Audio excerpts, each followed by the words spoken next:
ছাত্রীকে প্রাইভেট পড়াইতে গেছিলাম, ছাত্রীর মা এসে বলতেছে স্যার পাও তুলেন ঝাড়ু দিমু। মুরব্বী মানুষের সামনে পা উঠে বসবো, বিষয়টা কেমন দেখা যায়। যাই হোক, মনের মধ্যে অস্বস্তি নিয়ে পাটা উঠে বসলাম যে 2 মিনিটে তো ব্যাপার, কোনো ব্যাপার না। রিয়ামণিকে আমি অঙ্ক করে দিছিলাম, ও সূত্রগুলো মুখস্থ করে দিছিলাম, আর সে টেবিলের নিচ দিয়ে ঝাড়াঝাড়ি করতেছিল। তো ঝাড়াঝাড়ি করার শেষে ফ্লোর ঝাড়ু দিতে দিতে রুমে চলে গেছে, 2 মিনিটও হয় নাই। আবার দেখে যে হাতে পাপোশ নিয়ে এসছে, এসে বাইরে বেরিয়ে করতেছে।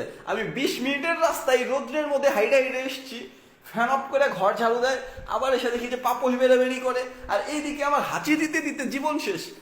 দুনিয়ার যত কাম আমি পড়াইতে আসলেই বাইজা যায়। যাই হোক, এরপরে কিচেনে গিয়ে দেখি যে রান্না বাড়ি করতেছে, ভাবলাম যে হয়তো ভালো মন্দ রান্না করে খাওয়াবে। কিছুক্ষণ পরে দেখি যে আমি আর রিয়ামনির মাঝখানে এসে একটা চিপস রেখে গেছি। কাকে দিছে সেটাও বলা যায় নাই, রিয়ামনিও তাকায় আছে, আমিও তাকায় আছি, ভাবতেছি চিপসটা কাকে দিল। তো ভাবাভাবি বাদ দিয়ে ভাবলাম যে খাই, নাস্তা কখনো চিপস হয়। চিপসটা খাওয়ার জন্য হাত বাড়াইছিলাম, চিপসের সাথে পেস্ট্রি তো গেল। যাই হোক, এখনো কিন্তু ফ্যানটা অন করে নাই, আমি বই দিয়ে বাতাস করতে করতে ওকে পড়ে দিয়েছিলাম। আবার দেখি যে ছাত্রীর আব্বা চলে এসেছে হাতে বাজার নিয়ে, এসেই বলতেছে যে মাস্টার নিচে রিক্সাওয়ালাকে দাঁড় করে রাখছি, 20 টাকা ভাড়া দিয়ে আসো যাও। কেমনটা লাগে? মুরব্বী মানুষ কিছু বললে আমি আবার না করতে পারি না, বললাম যে আচ্ছা ঠিক আছে দেন। সে পকেট থেকে বের করে 100 টাকার একটা নোট দিল, সেই টাকাটা নিয়ে এখন আবার 6 তলা বেয়ে নিচে যেতে হবে, এমনিতেই ফ্যান অফ। তো আমি রিয়ামণিকে বললাম যে তুমি অঙ্কগুলা করো, আমি নিচ থেকে আসতেছি। তো আমি সেই 100 টাকার নোট নিয়ে রিক্সাওয়ালাকে ভাড়া দেওয়ার জন্য চলে গেলাম। 20 টাকা ভাড়া দেওয়ার পরে 80 টাকা পাচ্ছি। 80 টাকা এখন কি করবো, ফেরত দিমু নাকি নিজের কাছে রেখে দিমু? ভাবলাম যে যদি চাই তাহলে ফেরত দিমু, আর না চাইলে আর কিছু বলবো না। কিছুক্ষণ পরে দেখি যে ছাত্রীর মা এসে সামনে দাঁড়ায় আছে। তো পকেটে হাত দিয়ে টাকাটা বের করে বললাম জানটি যে 80 টাকা পাচ্ছে, নেন। উনি বলতেছে আমি তো বেতন দিতে এসছি, এ মাসে তো বেশ কিছুদিন ছুটি গেছে, তুমি পড়াইতে পারো নাই, সেই জন্য তোমাকে 500 টাকা কম দিলাম, ঠিক আছে 1000 টাকা রাখো। টাকাটা এখনো পকেটে ভরি নাই। এই পাশ থেকে ছাত্রী বলতেছে স্যার কালকে আমার জন্মদিন, আপনাকে কিন্তু আসতেই হবে।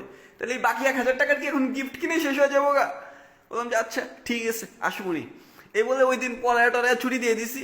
আন্টি আবার যাওয়ার সময় বলে গেল যে বাবা এসো কিন্তু। বললাম ঠিক আছে আন্টি। পরের দিন বাসায় ঢুকেই রিয়ামণিকে উইশ করলাম, বাট ও যেটা বললো আমি তো পুরাই অবাক।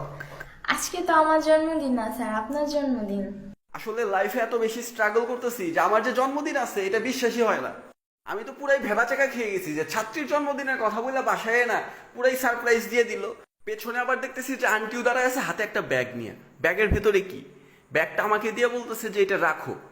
আসলে এই ব্যাগের মধ্যে যেটা ছিল সেটা হচ্ছে অসম্ভব রকমের ভালোবাসা এবং হাত ভর্তি উপহার। আর তখন আমি অনুভব করতে পারলাম যে আমি তাদের ফ্যামিলির একজন। আসলে ছেলের সামনে তো ঘর ঝাড়ু দেওয়াই যায়, ফ্যান অফ করে পাপোশ পরিষ্কার করাই যায়। মানুষকে আপন ভাবতে পারলে সবকিছু সহজ এবং সুন্দর হয়ে যায়।